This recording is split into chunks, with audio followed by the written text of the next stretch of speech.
Welcome to What's Happening Now, your go-to source for all things geopolitics and international relations. I'm VG, and each week we dive deep into the complex world of global affairs, unraveling the stories behind the headlines and exploring the forces shaping our world. From diplomatic shifts and international conflicts to emerging trends and global power dynamics, we're here to break down the big issues and provide you with the insights you need to understand today's rapidly changing landscape. So whether you're a seasoned political junkie or just curious about the world stage, hit that subscribe button and join us as we navigate the intricate web of global politics. Let's dive into what's happening now. Recent reports suggest Indian-made artillery shells have reached Ukraine via European intermediaries, but the Indian government has rejected these claims as speculative and misleading. According to the Ministry of External Affairs, India has not directly supplied ammunition to Ukraine. The situation appears complex, with some European countries possibly diverting Indian-made shells to Ukraine without India's direct involvement.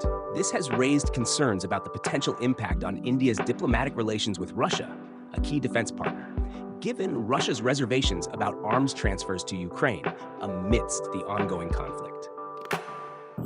The recent Quad meeting in the USA focused on strengthening security and defense cooperation to ensure a free and open Indo-Pacific.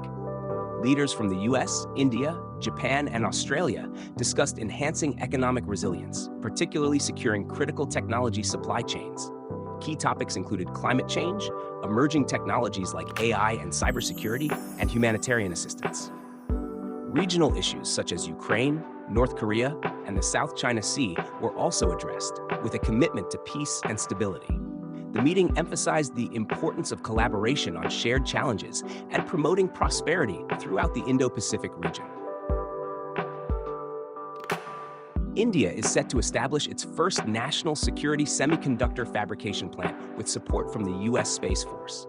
This facility will produce advanced semiconductor chips for the US military, allied forces, and Indian defense. The collaboration aims to strengthen semiconductor supply chains and foster innovation in emerging technologies. Likely located in Jawar, Uttar Pradesh, the plant will manufacture chips for advanced warfare technologies such as night vision devices, drones, and military communications. This initiative reflects growing India-US cooperation under the Indo-Pacific Economic Corridor and the CHIPS Act, bolstering defense and technological. Reports suggest that Israeli intelligence may have tampered with pagers used by Hezbollah operatives, leading to explosions that caused casualties and injuries in Lebanon. Additionally, a senior Iranian official hinted that a similar device could have caused the helicopter crash that killed Iranian President Ebrahim Raisi in May. However, these claims remain speculative and unconfirmed. The incidents have raised concerns about covert operations in the region, though no official statement has validated the allegations. The situation highlights the complex dynamics of intelligence activities and their potential impact on regional stability. North Korea has expressed interest in joining the BRICS alliance, consisting of Brazil, Russia, India, China, and South Africa. Recently, North Korean Foreign Minister Choi Son-hui attended the BRICS Women's Forum in Russia, skipping the UN General Assembly, signaling closer ties with Russia and China. However, experts doubt North Korea's membership prospects due to the need for consensus among all BRICS members. While this move reflects Pyongyang's shifting diplomatic focus, its potential membership remains uncertain.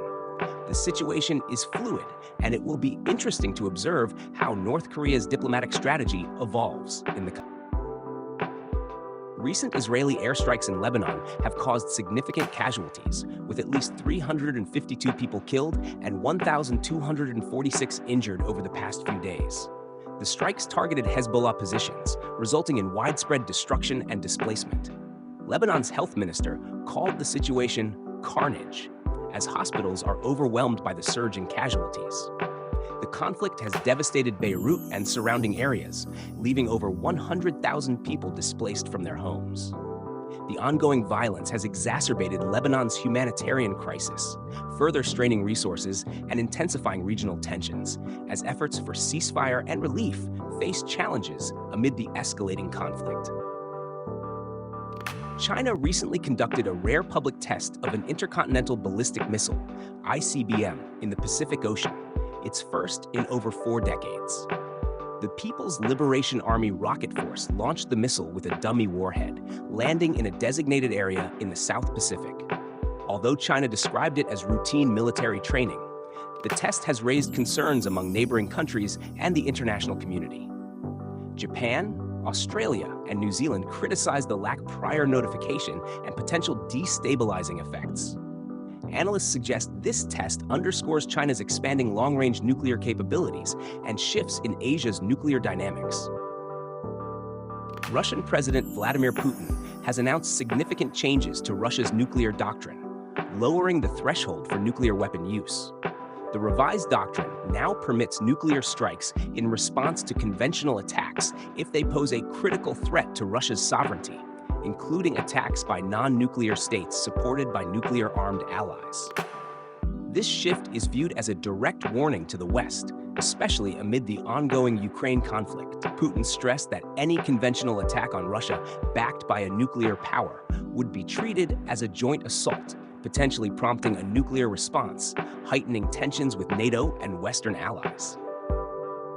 Recently, Pakistani Prime Minister Shehbaz Sharif expressed interest in investing in Bangladesh during a meeting with Bangladesh's Chief Advisor Muhammad Yunus on the sidelines of the UN General Assembly. This discussion emphasized the potential for enhanced regional cooperation and the revival of the South Asian Association for Regional Cooperation, SAARC. Additionally, Pakistani businessmen have shown a keen interest in investing in Bangladesh, with substantial investments planned across various sectors. This initiative is viewed as a significant step towards strengthening economic ties between the two countries, fostering collaboration, and promoting mutual growth in the region. Recently, a Chinese nuclear-powered submarine sank during construction at the Shuanglu shipyard on the Yangtze River, with the incident occurring between May and June 2024, as captured by satellite imagery. This setback is significant for China as it seeks to expand its naval capabilities. The submarine, identified as a Zhou-class vessel, was found partially submerged, surrounded by rescue equipment and cranes. Fortunately, there have been no reports of radiation leaks, but the cause of the sinking remains unclear. This incident raises concerns about training standards and equipment quality within the Chinese military, prompting scrutiny from defense analysts. During Israeli Prime Minister Benjamin Netanyahu's address to the UN General Assembly on September 27, 2024, several diplomats staged a mass walkout in protest. The protest was largely in response to Israel's ongoing military actions in Gaza and Lebanon, which have resulted in significant civilian casualties. Netanyahu's speech occurred amid escalating violence in Gaza, where over 42,000 Palestinians have reportedly been killed.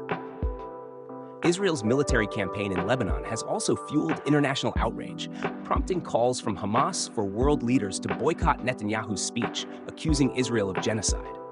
In his address, Netanyahu defended Israel's actions as necessary responses to threats from Hamas and Hezbollah.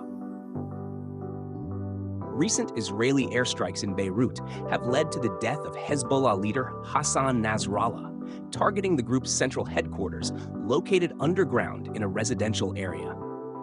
The operation also resulted in the deaths of other high-ranking commanders, including Ali Karaki, commander of Hezbollah's southern front.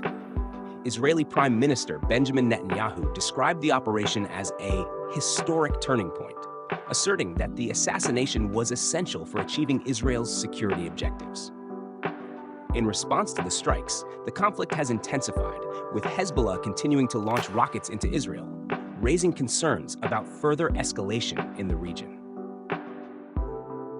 During his speech at the UN General Assembly, Israeli Prime Minister Benjamin Netanyahu displayed 2 maps to illustrate the geopolitical situation in the Middle East. One map labeled countries like Iran, Iraq, Syria, and Yemen as a curse due to their association with conflict and instability, largely attributed to Iranian influence. The other map highlighted nations such as Egypt, Sudan, Saudi Arabia, and India as a blessing, representing those that have normalized or are normalizing relations with Israel. Netanyahu's use of these maps aimed to emphasize the stark choice he believes the world faces between Iranian aggression and the benefits of peace and cooperation with Israel. That's a wrap for today's global adventure. Remember, history is written by the victors, but podcasts are made by us. Subscribe for your weekly dose of global intrigue.